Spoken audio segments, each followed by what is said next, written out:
Hi, I'm R. Paul Allen, your host covering the first Hobiecat 16 World Championships here in Hawaii, where 84 teams from all over the world will compete for the world title. I'm standing at the foot of the famous Diamond Head crater overlooking the warm and windy waters off Waikiki Beach, one of the most challenging sailing areas in all of the world, and the same waters where centuries ago the original catamarans were sailed by Polynesians island hopping the Pacific. Down at the Outrigger Canoe Club racing headquarters are 50 identical 16-foot catamarans provided for the competitors by the International Hobie Class Association. That's right. The hottest cat sailors from 18 nations trained and competed in their countries for the past year just to win the right to be here. They are given just a few moments to inspect these new boats before 6 days of tough racing begins. Special races during the first 2 days allowed an additional 77 teams from around the world the chance to qualify for 33 open slots in the World Championships. It's out to the start. Have all the boats scheduled to race in this race left the beach? Over. An important factor in getting a good start is timing. The crews synchronize their watches with flags hoisted on the start boat. A white flag is raised 10 minutes before the start.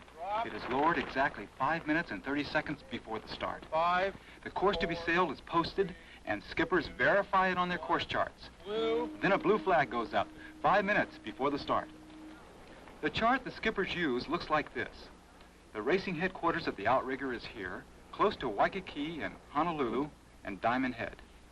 The race can be up to 10 miles long and is laid in the form of a triangle marked by buoys, which the boats must sail around in an order posted by the start boat. Yeah, the wind is slowly shifting to the west. Yeah. A-B-L, A-B. Okay, so it's a triangle, Triangle. and then it's a windward leeward finish. Okay. I don't know. I think the middle might be the way to go. I think it's coming in. Wind's picking up a little bit more and more all the time. Yeah. I want to make a run past to the committee boat, and I'll get another time on the watch. Okay, I want to check the line, too, at the same Okay. time.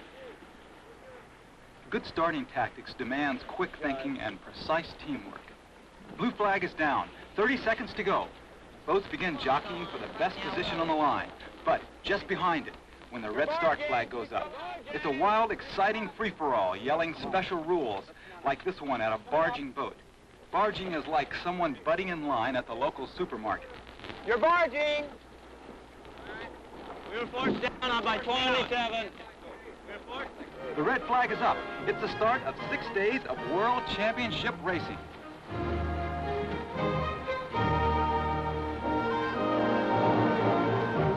A low-pressure system called Kona weather hovered over the qualifying series, bringing onshore winds, but not for long. The first day of racing, the Hawaii trade winds returned, funneling down Manoa Valley, between and over the tall Waikiki hotels, blasting down and across the water like a breaking wave. The speed of the cats was incredible, pushing 25 knots.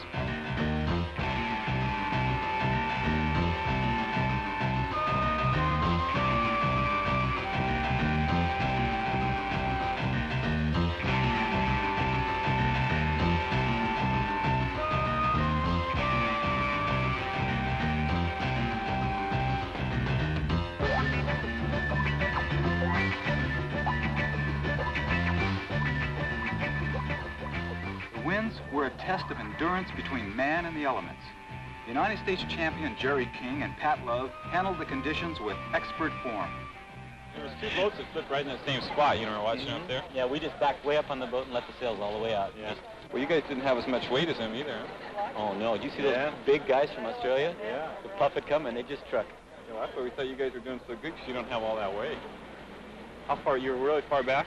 Everything. He works the main sheet, that's why. Is that right? Most of those guys seem to. Yeah, they seem to have their. As low as we could get. Yeah. Well, he kept saying, hang on, Jerry, hang on. I'd go over, glug, glug, glug. Come on, Jerry, stay on there. Come on, boy. He's working. That was a great race. With 4 races a day, it's a sure thing that one of the starts would send the boats on a course that would take them around the famous Diamond Head buoy. This meant that the reaching leg would be a wild 2-mile sprint at top speed with your heart in your mouth and the thought of rounding that buoy tickling your spine.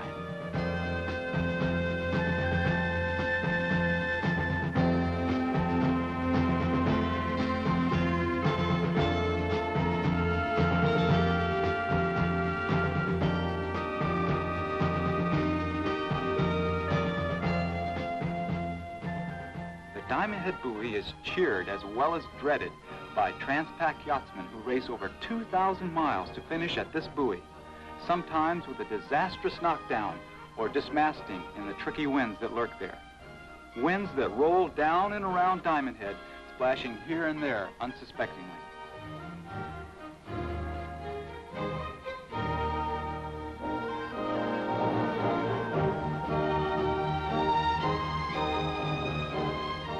Rounding the Diamond Head buoy was like trying to make a left turn in the middle of the Hollywood freeway.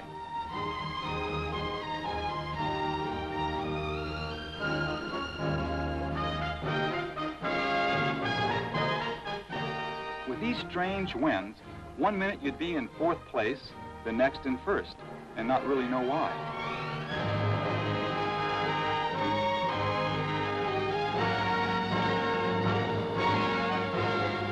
The gusty winds off Waikiki and Diamond Head provided a fast ride, or a swim.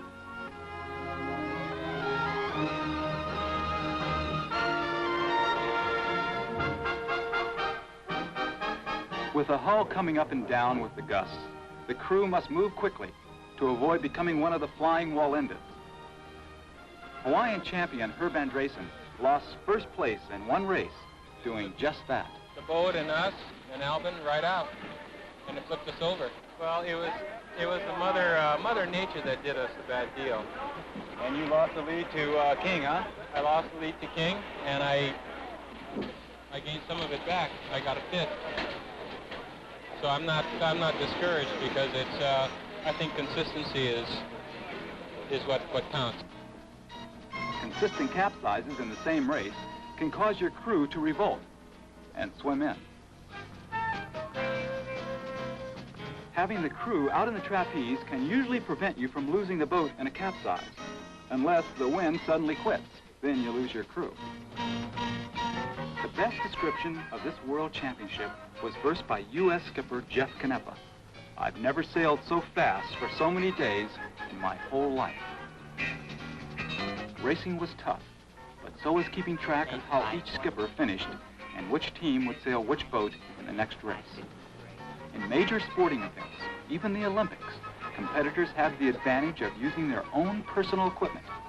But not here. After each race, in round-robin fashion, 42 skippers and their crews relax briefly while the other 42 grab their assigned boat for the next race as it hits the beach, make quick adjustments, and head back out to start. They had only 1/2 hour between races. They had to hurry.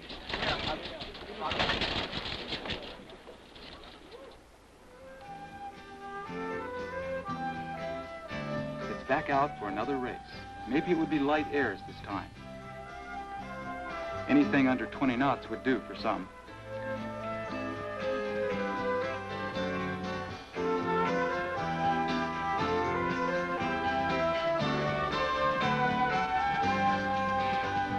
Contrary to the slam-bang action of windy racing, light airs demands quiet, deliberate movements, handling the boat like it was a delicate piece of crystal.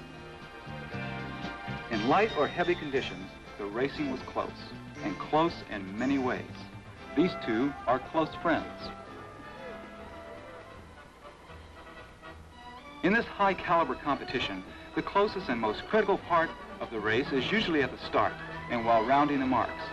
There wasn't much room at either one.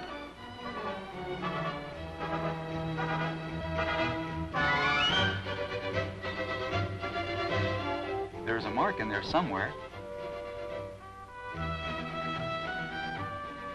Close can also mean just keeping your hulls in front of his.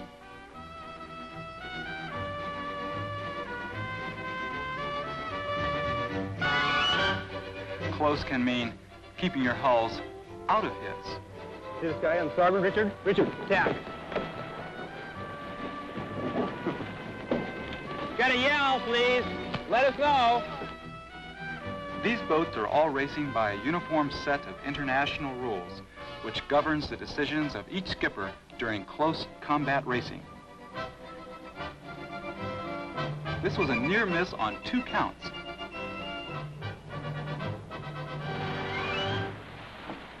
Winners of each race were given 3/4 of a point, 2 points for second, 3 points for third, and so on.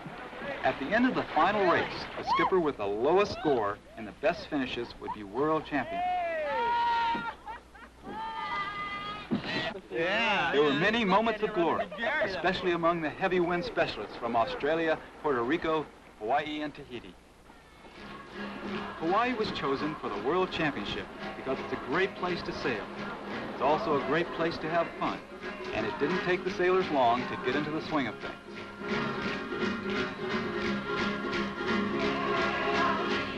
There are 2 ways to be a tourist: super high class, or the low, low budget, do-your-own touring service. For some, Hawaii is just fun in the sun and studying the different styles of bikinis.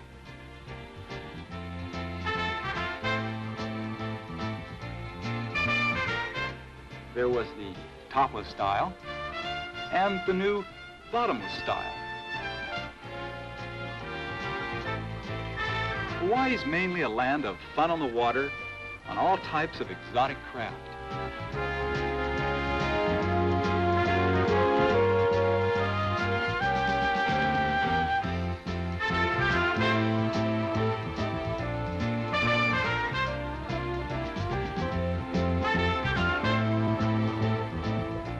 While enjoying Hawaii, a good tourist always wears the latest in Hawaiian sportswear.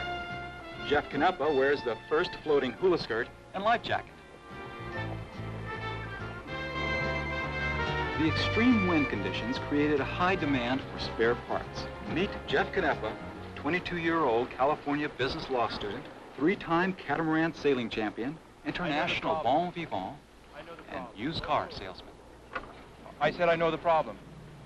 Quel problème? Your pocket is too far back. You can't. Tu parles de quoi? Qu'est-ce que tu veux? Je suis en train de régler le bateau, c'est tout. This compass was sailed by an excellent sailor, and I just happened to pick it up from him. 75. 75 what? You got a main sheet block. Main sheet block I do have. Main sheet block right here, right here. I have what you need. You need some tails. Qu'est-ce que c'est ça? Aïe, aïe, aïe. Tout ça? Do you speak English? Do you speak English? I speak a little English, You yeah. speak, that's great. That's how I speak English. You speak Oh, the 40 cents. American money? Yeah. 75. 40. 55. Oh, they're 40 in Australia. 55. 85 total. 85 total tax-free. Ah, but we were at 55, and now you got 55 and 15 cents for the telltales. Let me make the deal. No, I need all that. You need all this. All of it. I'll It's buy it all. yours. And It's yours. What about this? The suit is yours. Okay, It's give yours. it to me right now, because I'm in a hurry. It's all yours. Here, I'm in a hurry. Take every... Do you have some money? Hey, Rick, where's that guy? He didn't give me the right change. That son of a... After 6 days and 18 grueling races, it was down to the final race. The tourists on the Beachcats had grandstand seats waiting for the final race that would decide the Hobiecat 16 World Championships. It was tense on the beach as the 42 finalists made last-minute preparations. There are 3 teams closest to winning the world title: Dean Froome and John Driscoll from Hawaii, Richard Lufeck and Jeff Canepa from California, Harold Hutchings and Howard Lynn from Hawaii. You have 10 minutes to get off the beach. Everybody here? Dean Froome, you have a good chance to win. How do you feel? Well, the winds are looking good. All I need is the third, so I feel good. Okay, are you have any special tactics that you're going to use on this race? Cover Canepa. Other than that, just try and get her first. Don't do worse than third. Jeff Canepa, Richard Lufeck, what are you going to do out there? We decided there's 4 or 5 people that are up for it, and it's not something that we can pick a boat and make a tactical move or stay on top of them throughout the race. We've got to just sail every race as we've been doing, and hope that we can't cover one particular person. I think we're just going to have to go for the wins. You have to go for consistency, it looks like to me. If there was just one person we had to follow around the course and beat, that's a different story. But if we follow one person, then there's 3 or 4 other people who could move ahead of us very, very easily. Harold Hutchings, what is your strategy going to be in this final race? Well, our only possibility of winning is to get first. So we have to, sail our very best race, get a good start, play the right shifts, I guess, and get a first place. The teams head out for the last race, for the last chance at a moment's glory.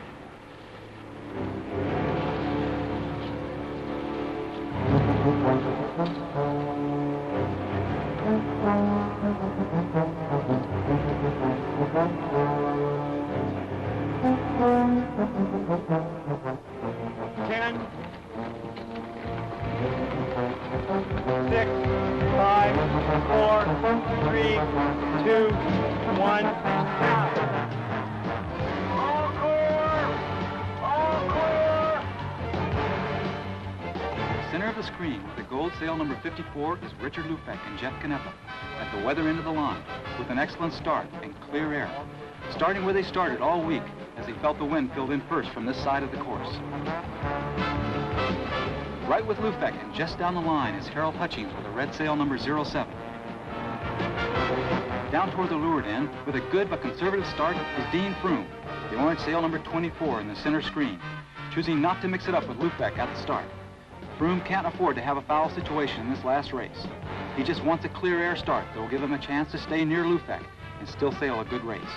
Remember, all Froome needs is a third to win the world title. If Lufeck wins and Froome finishes 4th, Lufeck will be the world champion. It is that close between these two. No sailboat can sail directly into the wind, so they tack back and forth at about 45 degrees into the wind, like this to the first mark.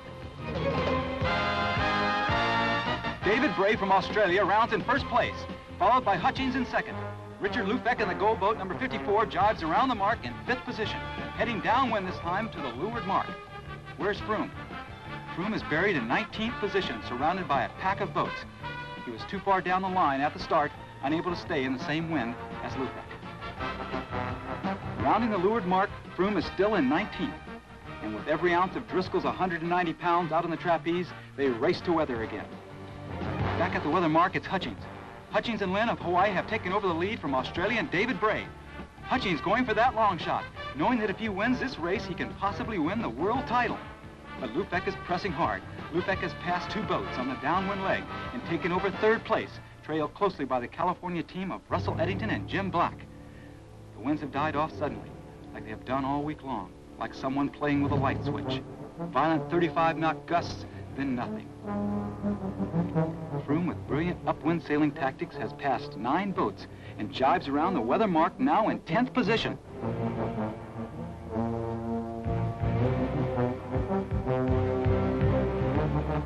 Lufeck is going to pass Hutchings. Lufeck takes over the lead from Hutchings and really steps on the gas. The wind is on again. An unbelievable 35-knot gust drives Lufeck further into the lead. If he holds this lead and Froome stays in 10th, Lufeck will be the world champion. But this was Froome and Driscoll's weather, and it isn't switching off. The 2 cats are suddenly blasted over like toy boats, and Froome takes off. Some say the winds were caused by the magical Hawaiian tea leaves that Froome tied to his boom before the race. Perhaps it was the Hawaiian Minahunis. Whatever it is, the wind is on, Froome is on, powering like a racehorse, going down to the wire. Boats are going over left and right, but he and Driscoll are just going fast, like they've done all week, winning 3 of the heavy wind races. After a couple of wild reaches at over 25 miles an hour, Froome has moved into 5th place, just in front of Danny Gale from Lahaina, Maui. And he's closing fast on Hutchings and Lufak. But 5th still isn't good enough. John Driscoll and Dean Froome using their combined weight of 320 pounds out on the wire for maximum speed.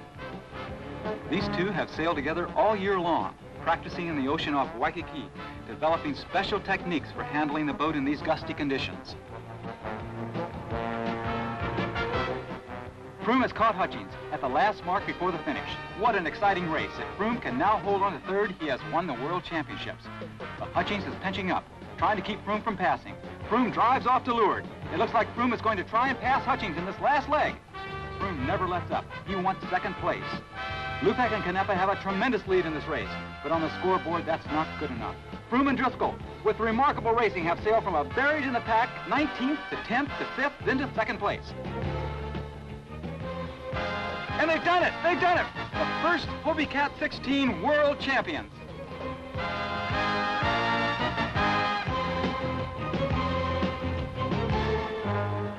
Dean Froome and John Driscoll from Kailua, Hawaii, defeating 84 international teams in this wind-battered, high-speed World Series of catamaran racing.